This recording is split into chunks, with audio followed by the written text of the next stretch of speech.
फिर मैंने कहा कि इसको इंग्लिश में बता सकता हूं, लेकिन मुझे यहाँ पे लगता है कि मैं जिस भाषा की खाता हूं, जिस भाषा को पहनता हूं और जिस भाषा को हमने बचपन से देखा, इसको जवाब तो अगर इसको हिंदी नहीं आती तो माफ करना, हिंदी बोलने वाले 200 करोड़ हैं, ये बोलने वाले 25 करोड़ भी नहीं। इनको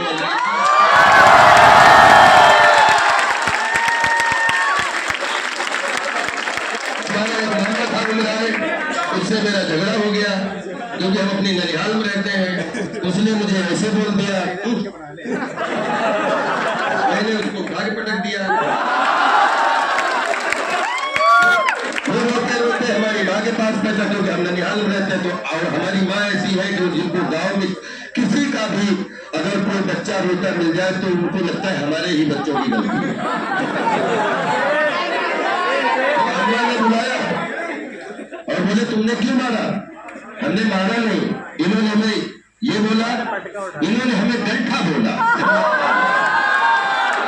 जब इन्होंने हमें गंठा बोला तो हमने उठा के पटक दिया।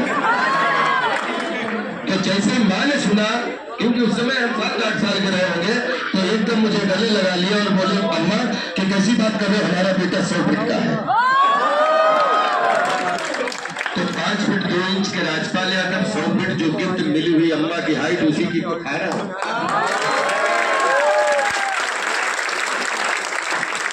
ये वीडियो में सुना रहा हूँ। उसके बाद में बहुत सारी परफॉर्मेंस हुई, सब कुछ हुआ। आज 2024 में सिल्वर जुबली मनाते हुए अपने इस पूज्य शिक्षण संस्थान की गोल्डन जुबली में कदम रखने का सौभाग्य मिला है। शारीरिक रूप से तो इस शिक्षण संस्थान में पढ़ने का मौका कभी नहीं मिला, लेकिन यहाँ से पत्राचार करके जो जितनी गंभीरता से पढ़ने का मौका मिला, उसमें जो भी नंबर थे, आप माफ करिएगा, आप विद्यालय SS कॉलेज में अगर किसी को शायद वो लोग हो तो जो कुछ भी नंबर आए हैं लगभग 54% सर पूछ रहे थे कितने परसेंट। हमारा हिंदी क्योंकि हम कला के हम पहले विज्ञान के स्टूडेंट थे। 9th 10th हमने साइंस से किया, फिर हमने 11th में जो है वो बायो लिया था। और बायो का एक किस्सा सुनाया होगा मेढक वाला, जिस दिन वो क्लोरोफॉर्म में मेढक को डाला गया वो फूल की उसकी चिराई बढ़ाई हुई। तो मैंने कहा कि मैं तो एक लाइन अगर गली में बोलता हूं तो सबका हृदय प्रफुल्लित हो जाता है, मैं उनका ब्लड सर्कुलेशन अच्छा करके और मैं चला जाता हूं। और मेरे बस की बात नहीं है कि कैंची चला के इस क्लोरोफॉर्म में जो मेढक जो है जिसको पता नहीं कौन उसको चीर रहा है, मैं इसके लिए अपने देश और दुनिया के हर डॉक्टर्स को नमन करता हूं कि अपनी बॉडी रखते हुए जब दूसरे की बॉडी पर आप कैंची लगाते हो तो आधे लोगों को तो फोबिया, आधे तो बेहोश भी हो जाते हैं। तो इसलिए बोलते हैं ईश्वर अल्लाह के बाद कि अगर कोई उनके करीब है जो हमारे डॉक्टर्स हैं, मैं उनको आज बहुत अपना बिरादरी मानता हूं। लेकिन मुझे ऐसा लग रहा था कि मैं मनोरंजन साइंटिस्ट के क्राफ्ट का एक विद्यार्थी हूं। आप लोगों का ब्लड सर्कुलेट करवाने की धमनियां ठीक रखिए, मैं मनोरंजन के माध्यम से उनका ब्लड सर्कुलेशन अच्छा दौड़ाने में कोशिश करूंगा।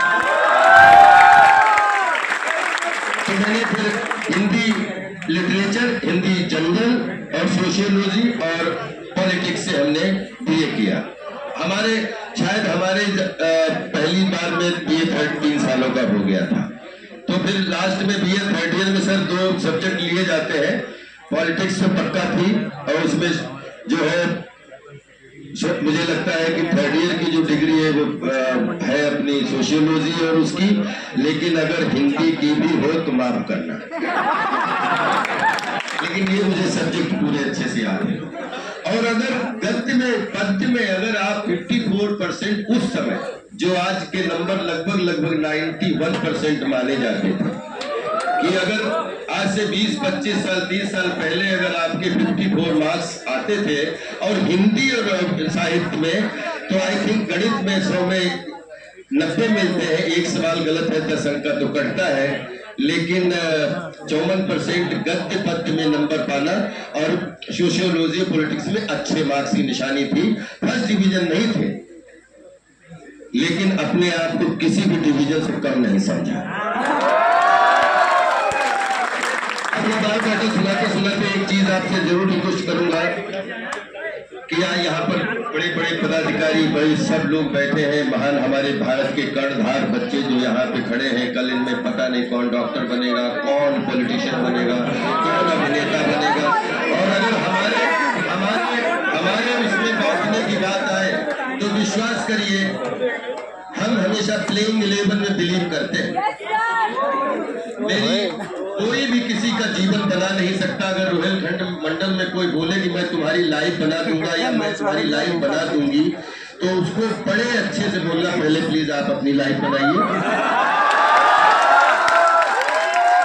और वही बात हमारे अंदर की ऊर्जा की, तो किसी भी मशीन बिठा लीजिए, पास हो जाऊंगा कि मेरा सपना है कि रोहिलखंड मंडल से कम प्लेइंग 11 की बात करते हैं। मेरी तरफ से 2-0